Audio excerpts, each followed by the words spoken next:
Hey Terry, good to see you as always, and thanks for giving Hi, us a bit Paul. of time. So Terry, I'll tell you how I'd like to start this conversation. Yeah. So tell me about the moment when you thought this business could go global. I mean, take us back to that point and let's start from there. Okay. Unusual circumstances in that this company is a second generation of a company I started, a tech company, a long time ago. The first one was acquired by a big US company, Right, and where we went from being a small British company, they took our products and sold them globally. right, And we then acquired the technology back a few years later as they were shifting their strategy and more or less inherited a customer base that by then was everywhere from the right. US to Japan. And so at that point, I realized that, well, I think we can probably support, as a small team based in the UK, I thought there's no reason why we couldn't support customers around the world if we get ourselves organized. And crucially, if the software is reliable, because the company that bought us sold it to hundreds of organizations around the world. Now, we Right. didn't win them all as customers, but they had done. And if the software was unreliable, we'd have been buried overnight by support calls and technical problems. So that was a consideration. But that was the point when I thought, I know the software's good because we designed it, Yeah, and I think we could do this. And we decided, my co-founder and I decided to give it a go. yeah.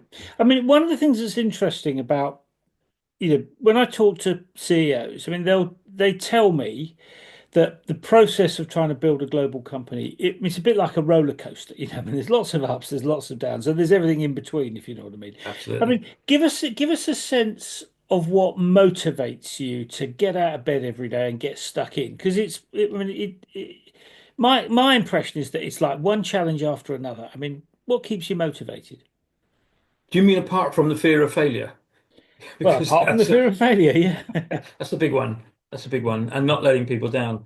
I think what the motivation is that once you're responsible for having built something, a product or service or whatever it might be, and people around the world have actually bought it and paid money, good money for it, and you Yeah, suddenly are a supplier to customers and organizations outside your home country, then they've done it because they respect the company, presumably. And I mean, in our case, I think there's a lot of respect for British companies around the world, especially yeah, tech in tech world.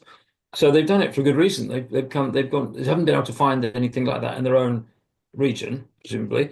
So there's a lot of responsibility comes with that, and I think it's not really the fear of failure, but that is it's a lot of responsibility. You suddenly feel that you're an exporter, yeah, and you see all the signs, the Queen's Award for export and things like that. You know how proud the country is when you successfully export. If you create some complex technology and sell it to an overseas country, it's quite a big deal. So it's that really. It's wanting to make it be as good as it can be yeah. and not just crash and burn. Sure. And you're in quite an area, that's quite a sensitive area, aren't you, in terms of what you deliver, which must also Yes. add to that sense of responsibility. I mean, just tell folks that Yeah. are listening is that what you deliver. We develop cybersecurity software, which is very specialized. It's in a niche market where it's about monitoring. It's all about security monitoring. It's a bit like CCTV cameras in the street, monitoring all activity and recording activity. And then in this case of CCTV cameras, police officers are they're monitoring in real time and they do lots of investigations through the recordings. Very similar. We develop software that does that and then collects data from everything, analyzes looking for threats. And so, an area, once it's in use, you know that it's being used for quite a valuable purpose. Yeah, Um, so that adds that sort of ratchets up the pressure a little bit, but also the interest. So that's the business that we're in. yeah. And I can see why that, the fear of letting people down, I can see where that comes from because it's an important thing that you're doing because Yeah. it's about protecting people, isn't it? Yeah, yeah, it is. It is. I mean, it's defense in it, and then protecting organizations and sometimes governments, and you might be protecting, working with a government department who's involved in counterterrorism, for example, or military defense, or and so if they're let down by the software, it's really, it really has a bigger impact. then it might be it'd be a bit like having autonomous vehicles. If the software crashes the car, I mean that's a huge Yeah, it responsibility. is. And aircraft fly by wire. I'm not saying we're comparable necessarily, because if our software doesn't work, nothing crashes, but it means we might not spot something, or the client might not spot something that's happening. So it's just, yeah, it's quite important work, and we're proud that we can develop this kind of thing in that software in this country. Yeah. Um, Absolutely. And tell me about, I mean, one of the things that's interesting in this scenario that we're talking about, which is about relatively small businesses creating big global footprints. I mean, one of the things that is fairly obvious is that the role of the CEO is harder because you've got nowhere to hide. There's you, there's a handful of staff, perhaps. yeah. If things go wrong, you've got to get involved with those kind of things. I mean, Yes. tell me about the way you work out what you do and what other people do. I mean, how do you separate those things out? Because you can't do everything. How do you sort those No. things out? No, that's right. I think the way I've done it is personally. I think it's an intensely personal thing Yeah, when you're exporting to another country, and it starts with. I mean, I wouldn't even try to export into a country unless I personally had. You're looking for the unfair advantage. You're looking for really close contacts in that region. If you yeah, haven't got that, no matter how good technology is, it's a very difficult thing. So, first of all, is to build some really good close contacts, and that means multiple visits, face to face, no yeah, online calls. This is face to face. Meet people, have dinner, find out about them personally, see the color of their eyes, all those sorts of things are still really important in the early stages, especially. And then after that, once you've got a relationship, and then they start to, this would probably be someone who's going to be a partner, like a right, reseller or a distributor or something like that. Once they then believe in you as a person, as a company, and also in your products, then you can start building, and then it's a question of senior people in the company also going to that country and presenting themselves to the partner and saying, "Here, I'm the head of engineering, or I'm the head of support. You now know me."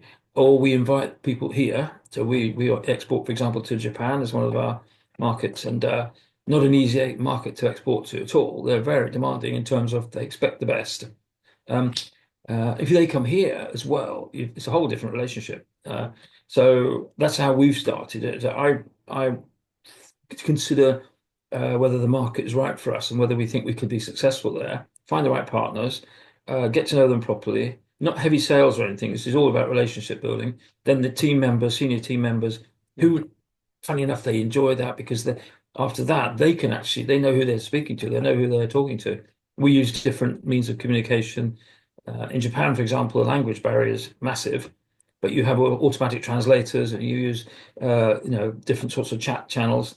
But all that's easy as long as you've met face to face a few times. So that's, to me, that's the key to it. Yeah, and in terms of, I mean, that's about engaging with customers. I mean, you're saying that you put a lot of effort into building relationship with customers. What about managing the day-to-day operation? I mean, do you play a big role in that, or do you delegate that? I mean, because that Um, is pretty taxing, I'd have thought. yeah, but no. So the day to day, anything commercial is, I would make the decisions about. I stay in regular touch through a process that with the key people that we're dealing with. But no, after that, it's about delegating. So normally there's a point person who has been there, they've met. I mean, and so if it's a big client, and overseas we tend to have a small number of quite big clients, not hundreds of clients. So you will get you can get to know them, often a government department or something like that. So then you have people who would be the first point of contact, and they'll have their email address and all the details, so that there's no sending an email a problem. If there's a problem with a piece of software, it's not sending it to some catch-all email address. It's send it to an individual person. I see everything, so I'm copied on everything. I stay out of the way, when it's technical things, unless I see something going wrong, and then I'll just help. I'll dive in and try and help a bit. But as long as they know that key people in the company are on the case, and that is about delegating to people who are best placed It's kind of an account to. management Yeah, strategy, yeah, isn't yeah. it? That's right. Yeah. Yeah. And I mean, you've touched on the team. I mean, I know you, I mean, although you've got a big global footprint, you haven't got a massive team. I mean, No. tell me about, I mean, one of the interesting things about delivering a big global footprint with a small team is that Yeah. you by default, you need to have a team that functions at a really, really effectively. Yeah, And you can't afford to, because there's only a small group of you. You haven't got loads of yeah, spare people to chuck at problems. I mean, and yeah. how do you, I mean, what's your take on building a high performance team? Because obviously that's a critical factor, isn't it? Yeah, it is. Um, Building a high performance team. So, I mean, my experience is in complex technology software. Um, Building a high performance team is about it's about the caliber of the people and their willingness and ambition to support customers and work with customers outside the UK, where you can't just get in your car or get on a train and go and see them all the time. So it's finding people who really take responsibility. They're really passionate about solving technical problems quickly if there are any, and maybe upgrading the software that the client's using. It's easy to say it's all about the people, but it is, and also it's about processes. I mean, we never have a client of ours never makes a phone call to us about a problem. They understand fully our process. We say email us with this information. Yeah, And we prepare it so they know what they should send us. So by the time an email comes in, there'll be three or four or five people who will see it, and it'll be really clear what's happened, yeah, and they'll already have provided some evidence or some backup information. And so both sides, both ends, people who know what they're doing, there's a process that means that the information comes over very quickly. It's never on the phone, and there will be two or three people who will look at the issue. Someone will say, "I'm going to just do a holding response," and that makes the customer know that it's been received, and someone's actually looking at it.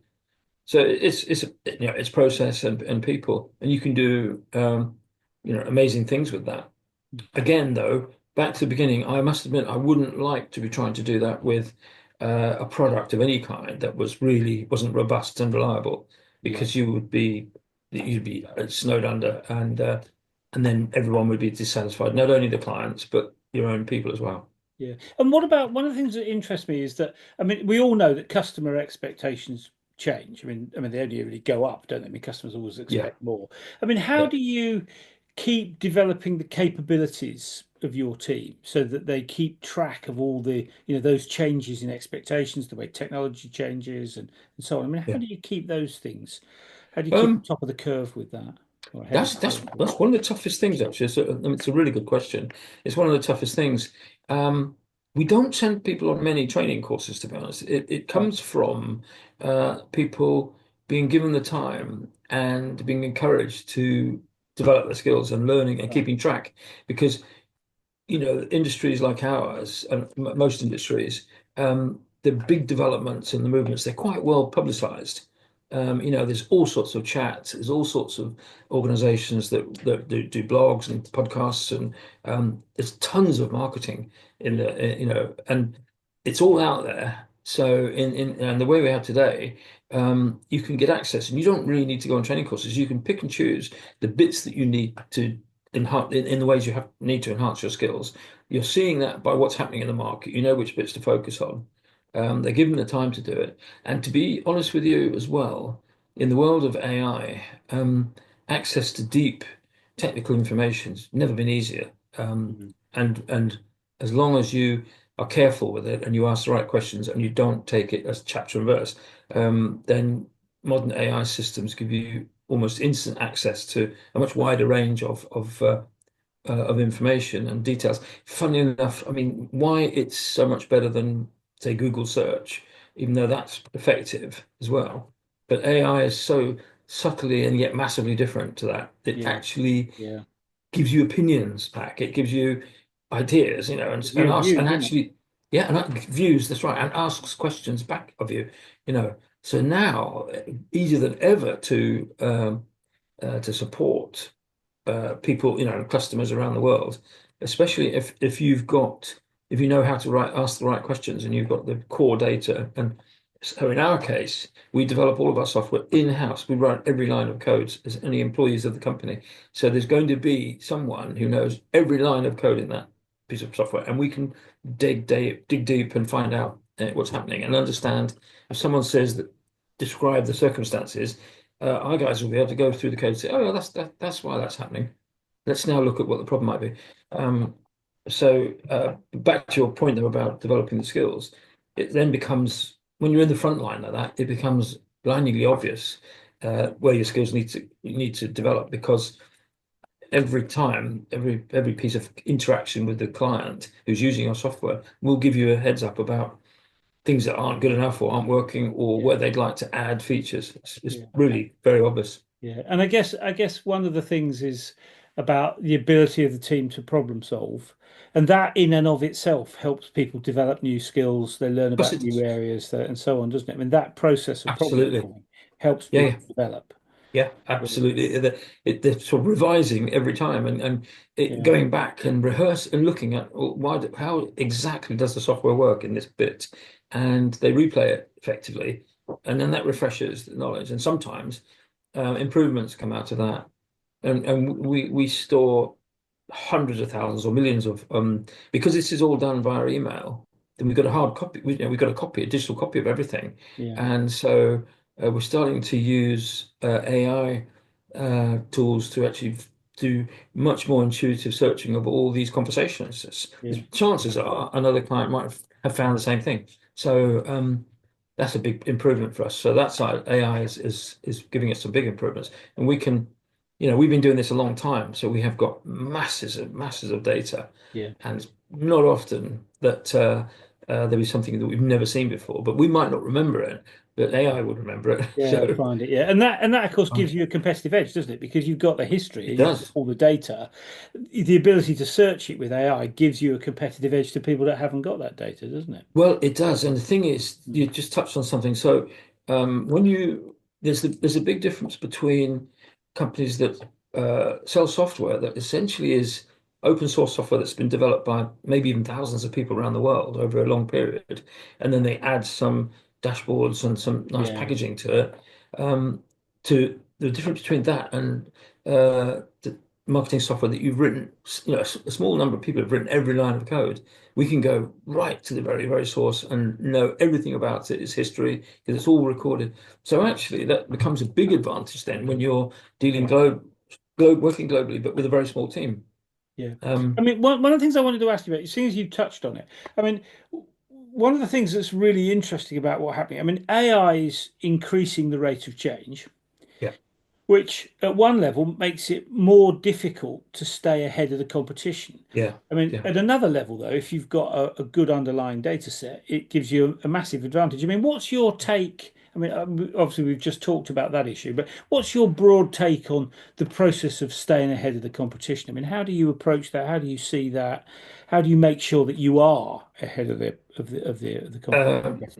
Well, it's the single biggest challenge for a technology Yeah, business is to stay ahead or even to keep up yeah, sometimes. And as a small company, that's where you are in theory at a disadvantage.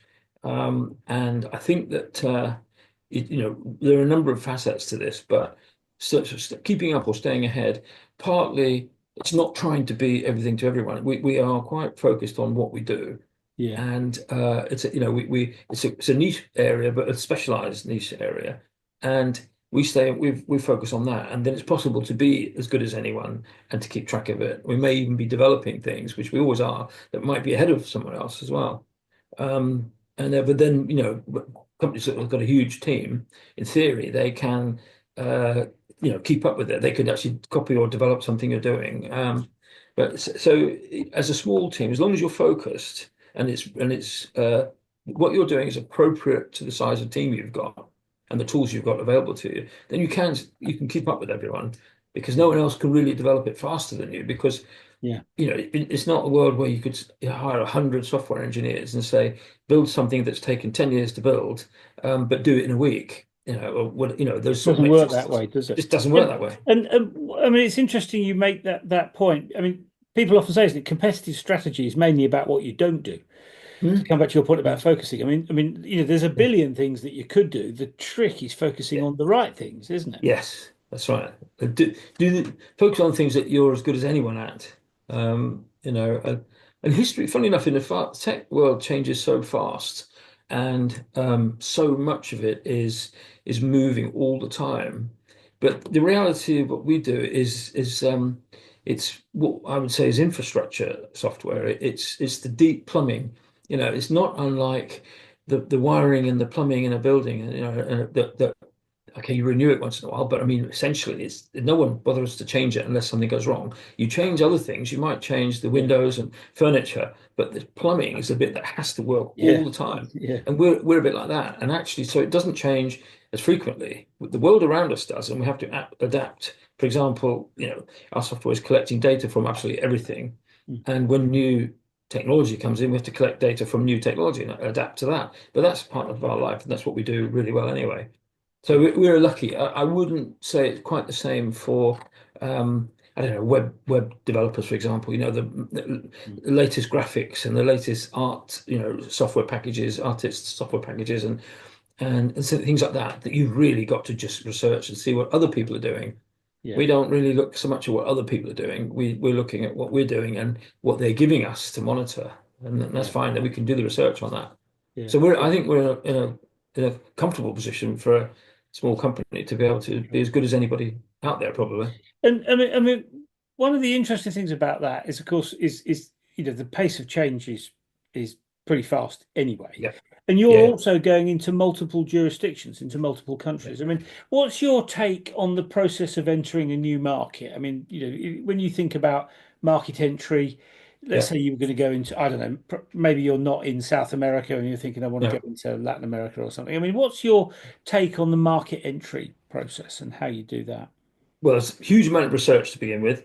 Are there any obstacles to, first of all, in our case, a British company marketing our kind of software in a particular market? So, first of all, there's no obstacles, there's no obvious things that really you shouldn't even try.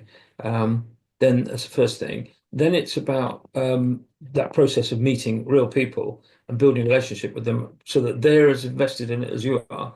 Um, just one thing I must admit I've done, and this is not a criticism at all, but I've been on a number of uh, sort of trade trips, to different Yeah, countries. yeah, And when a bunch of you fly in and you stay in a hotel and you go to different hotels and have meetings, it just doesn't really, in my view, it doesn't do anything. It's you go there on your own and arrive there and find a room in a hotel and then go around and meet people. Hopefully you've made arrangements, personal arrangements beforehand. But it's back to that. It's about finding the people, the key people, yeah, and you've got to really know how to research a market.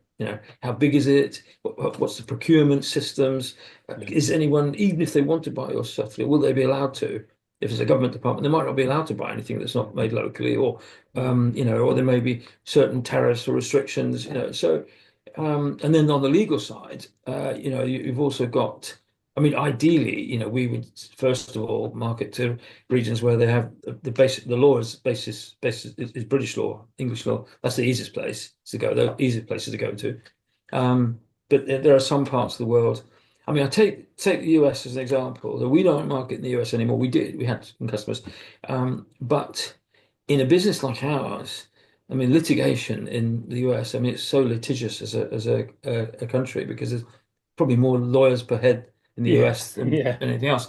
So you've got to also balance it and say, is the market good enough and interesting? I mean, it is a massive market and very interesting, and they do spend money on cybersecurity. yeah, But at the same time, most of the industry is based there, and you need a lot of insurance, and almost always need an in-house counsel for your own to cover your own legal processes. It's a difficult thing. So there's a whole road of things like that. Is the legal system right? Is the market open to software of this type from a company like us?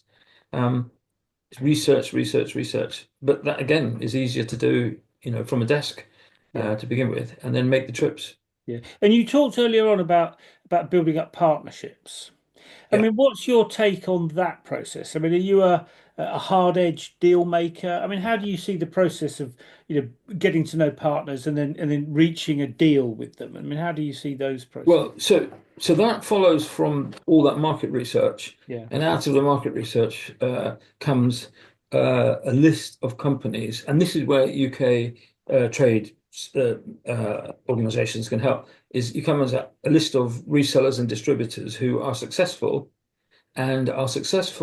and have been successful at selling your kind of software and from an overseas supplier and so on, not just locally, and then approach them, and it has to be an attractive proposition for them.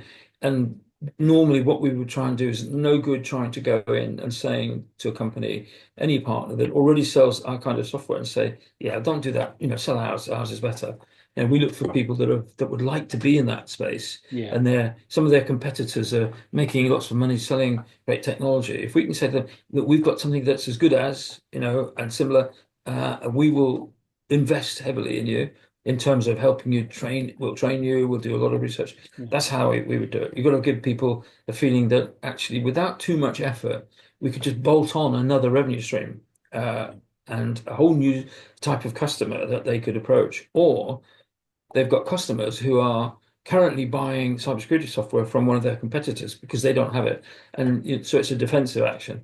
Yeah. And I try and find, if possible, partners like that that have every And reason. what Yeah. sort of organizations would you partner with? I mean, just give us a couple of examples of the sorts of So, people. well, the most effective in our world are what we would call here prime contractors or systems integrators. These are not resellers or distributors in a normal way. Right. They take on big projects, whether it's a government department or a large corporation. They take on big projects. It might be digital, refresh or transforming government systems in digitizing them and so on. But there'll be those sorts of companies. They're the best partners in many ways because they're full of really great people, good technicians, Yeah. strong marketing, and they've got a good presence as well. That's the best one. But otherwise, there are distribution companies who you can very quickly find out whether they spend real money on marketing, really invest in their business, or they just wait for clients to come to them. So if you can find the ones that are very active, Yeah. um, passionate about what they're doing, yeah, it's that sort of thing. It's because this can be a big risk because if you sign up with the wrong ones, and also contractually, never give exclusivity. Lots of partners would just want some exclusivity in that region for 1, 2, 3 years or whatever, but it's a massive risk because there may be an agenda you don't know about, and if you sign exclusivity and they don't sell anything, then you're not in that country. You can't sell anything in that region. So there's a whole load of pitfalls. But once you've done it a few times, you soon find out whether someone's Yeah. genuinely And to come up for back the to the fight. deal making thing, I mean, are you very hard edged about those kind of? I mean, it's interesting you talking about not signing exclusivity deals. I mean, how do you see the negotiation process? I mean, Well, give us your take on that. the yeah, exclusivity deals can be good if you are a big player and they know the market's going to buy a lot of this stuff. If you're a Microsoft, for the sake of argument, um, not that they aren't everywhere anyway, but in the days when they were opening up into the markets, but they were big, resellers were just flocking to them because they Yeah, know that they would sell as much as they could get. So you can do really good deals like that. When you're not like that, when you're a smaller company, um, resist exclusivity until they prove themselves and they can find some markets. But we give them a lot more help than they would get normally. And we yeah, invest in it. And sometimes they'll make more money sometimes from selling our software than we do. Um, yeah, but you need to do that you seed the market really. yeah. So You you're want to get enough creating a customers. win-win setup, aren't Yes, you, that's really? right. Absolutely. My philosophy in life is that there's only good business deal is one where both or all parties walk away thinking, that's okay, I'm happy with that. If anyone walks away dissatisfied, it'll wither in no time. Yeah, And you're thousands of miles away probably, so you can't even just go for a beer with someone and say, let's sort this out. no. No, Yeah, it's got to be they've got to win-win. be strong relationships. That's where you've got to Back get to to back to the they're so far relationships. away, aren't it? Yeah. Yeah, back to the And what relationships. about dealing with wider stakeholders? I mean, investors and, other people that you deal with. I mean, give us your take on that kind of wider stakeholder Yeah, management. I mean, with the wider stakeholders, because when we look into a market, we do a lot of research to begin with that's documented, and we Yeah. share that, we'd share that with Right. wider stakeholders Okay. because they need to believe in it as well. And Yeah. we would do that anyway because it's possible, if you're lucky, you may have some stakeholders who know people, and their Yeah. opinions often drive where we go. In fact, so I think it's back to the research, and if they can understand and see the value with although there is risk, of course, but they can see that you're doing it in a sensible way and you've done all the basic research before you've even got on a flight. And at that point, you think by the time you get on a plane and you're going to spend money on a flight and some hotels, then you have to have done enough research to really, really know there's an opportunity. So the wider stakeholders have a big part to play in that. And they may say there's one good reason why don't it looks all perfect, but I'll tell you one good reason, and whatever it might be, and that's really good as well Yeah. to know that. Yeah. Because yeah, I mean, they're bringing local knowledge, aren't they? That's Absolutely. adding. Yeah. That's how And they're so adding value. actually, yes, and the thing is, Paul, in some countries, local knowledge doesn't count as much as you might think. In other countries, it is absolutely everything. It Yeah. counts for everything. And there really is no point going there if you don't have a local knowledge. And that's often because, in fact, you need to have the right contacts. There's only a few contact people in a certain industry. Every industry is the same, whether it's construction or, whatever. And there are only a few movers and shakers who really can influence things because they have the respect of the market. So if you've got a fantastic contract with some really impressive people, but if they aren't the people, Yeah. and It I mean, won't work. I won't say which countries, but there are some countries where you literally don't bother if you haven't got those. Yeah. And that's not easy to find out, really, who those people are. No, that's right. Which is to come back to your research. That's why Yeah, that's so important. yeah, I mean, one of the things you just touched on is this issue about risk. And again, I mean, there is always risk. yeah, You've got a small team trying to do a big thing. I mean, tell me about how you handle things. Tell me what your approach, when things go horribly wrong, when the kind of yeah, risk appears, as it were, and yeah. you've got a problem. And I mean, what's your take on that? Because that seems to me to be a really difficult thing to handle. Because it's not as if you've It got a is. lot of staff, you could say, okay, you two go and sort that out. If there's Yeah. a small team, it doesn't kind of work that way, does it? So what's your No, take on it managing risk? doesn't. Yeah, it doesn't. But this is another really good area. So for a software company, the beauty is that there are no components, nothing's being shipped. There are no physical things being shipped anywhere. So when things go wrong, often the biggest risk is you might never do any business in that country again, or maybe the bigger risk than that is that you might be sued by someone. And it might be a different legal system, and Yeah, so the legal costs are going to be high.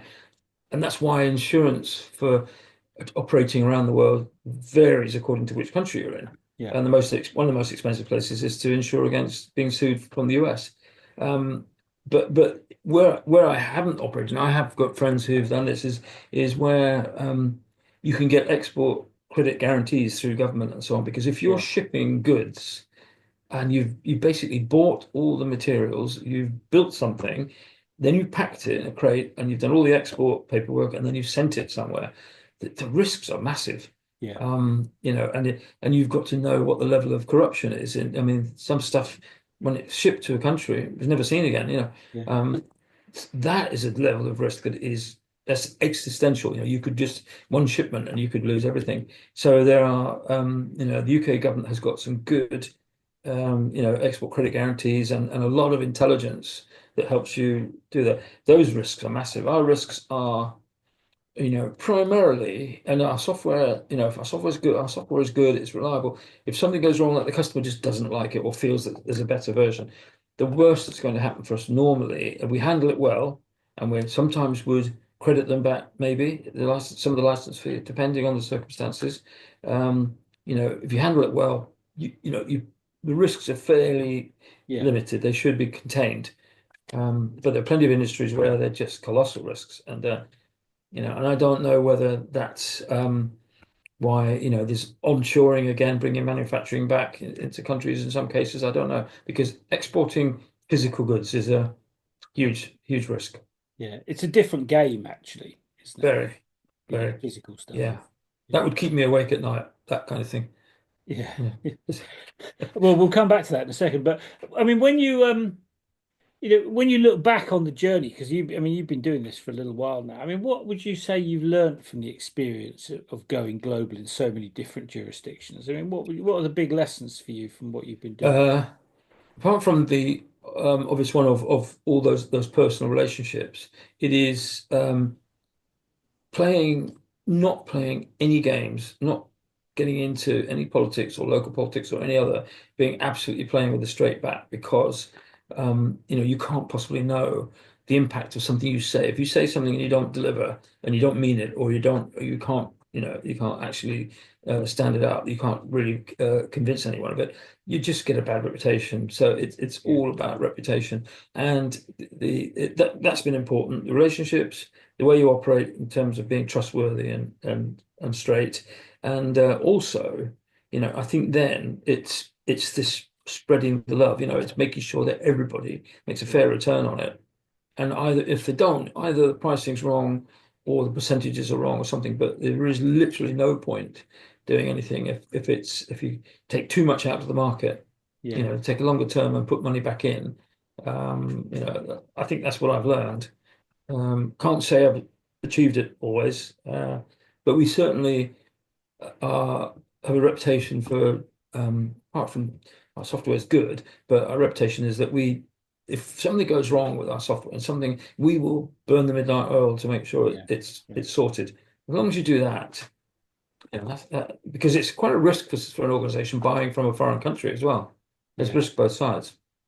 Yeah. And it might be that if you work for a big organization, it might be very embarrassing to persuade everyone, no, don't buy one of these products from these local companies, buy this one from this smart exporting company. And then it goes wrong, your job could be at risk. So it's recognizing that, I think. There's risk everywhere.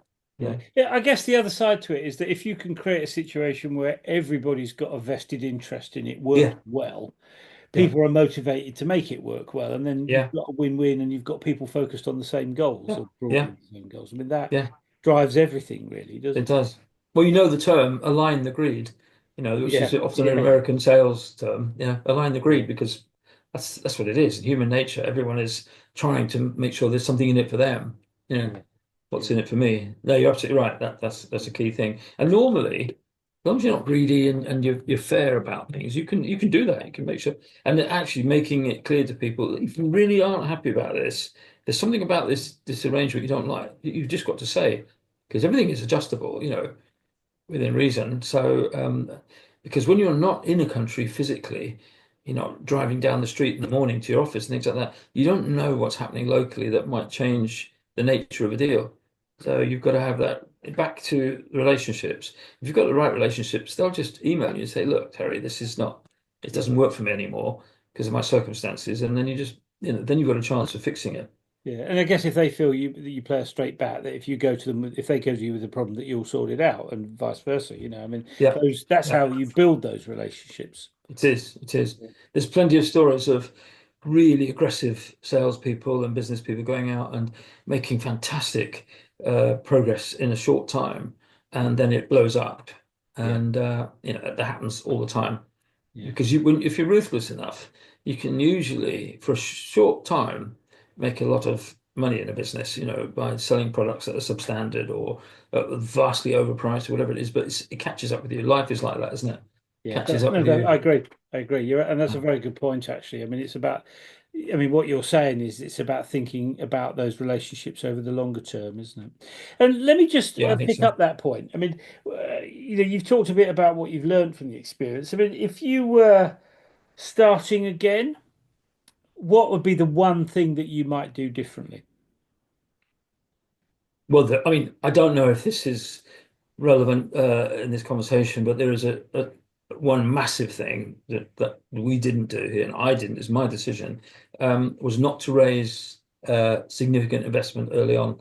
because it's a I now know maybe it's the industry and probably everybody else knows this, and plenty of people said, try to do that. But not raising external investment is it's great because you have complete control of your company and you make your own decisions, and no investor has put someone on the board who's influencing your strategy and everything like that. But there are so many hidden gotchas by not doing it, and quite often organizations say, well, if you've never raised any external investment, that means no one's ever really examined you, Yeah. in due diligence and so on. So do we have to do that? I'd like to see someone else. If one of the world's biggest VC companies has put money into a business, that they've got smart people. They wouldn't have done that if it didn't look a really good business. That's the biggest thing mistake. I think I did try to do it without doing that. thinking that we could build something as long as it was good enough, it would work. The problem is, and there's no doubt about it, in my view, in this country, it's really, really difficult to get investment in our kind of software business. There are so few huge software successes in this country um, because of that. And so what you need to do is go elsewhere to get the money. Yeah, and people are going to the US, aren't they? And Because the there's US is the lots of money place. there. There's lots of money. There's a whole ecosystem of everything from industry analysts, lawyers, management teams that could just parachute in when someone puts money in. There are these guys. They go around in posses, and Yeah, they go into a company that's had a big investment and they run it for 2 or 3 years and it goes, explodes, and then they come out of there and they're put in by some of the investors into the next one. And they almost guarantee, so they de-risk the investment. They guarantee a success because these guys have sold stuff to all the big organizations. yeah, So they just go back to the same people again and say, right, this is what we're doing now. If you haven't got an ecosystem like that, which we don't have here, frankly, yeah, um, it's that's the biggest lesson, really. It is it doesn't matter how good you are at what you do, it won't really make a difference. You can survive, I think, and you can be a plucky little battler. There was a formal term for that a while ago. An organization did a competition like that. But it's that's one thing. But in the end, that doesn't let you scale the business yeah. and And grow I it. mean, it's a very pertinent point that because I mean, all the conversation at the moment is about what the government are supposedly doing to create growth. Well, one of the things that would help businesses grow is if there was a more supportive ecosystem around them in the UK. Yes, But, which absolutely. is the point that you're making, and that, Yeah, and I know that because I talk to people all the time. That's not really there. Certainly not in the way it is in the US. I mean, that's not yeah. to say there is no support there, but it's not nearly as well developed. It, And that's a yeah, an unfortunate gap at the moment because we yes, need that growth. yeah, You know, yeah. Let me one final question before we wind up. I mean, we've talked about the big thing that you've learnt from your journey. I mean, if somebody else was starting, what advice would you offer them, knowing what you know now? I think if someone was starting up, um, that if they're really confident in what they either got now or they're going to build, and they're so assuming that that's a given that they have got some great idea and they're convinced there's a market there, then you've got to be utterly determined and passionate about it because Yeah, any half measures, it ain't going to work. It's just you're not going to stand out amongst crowds of people trying to do similar things. The ones who stand out are the ones that are just never give up and are passionate and determined and constantly, if something gets in the way, then you go around it. Don't keep banging your head yeah, against the same wall. mm, So it's about personality and character. If people have got that, yeah. then Perseverance and resilience was what was going yeah, through my mind as you were totally. speaking. Yeah, perseverance, resilience, good words. They are. Yeah, Yeah, and you see people like that, and you see them in sport. Whether you want to be a mountaineer, or you want to do, motor racing, driving cars. I mean, you have to be so resilient to all the knocks you're going to get, yeah, and business is absolutely like that. No, it's like selling. I've never wanted to be like a door-to-door salesman, for example.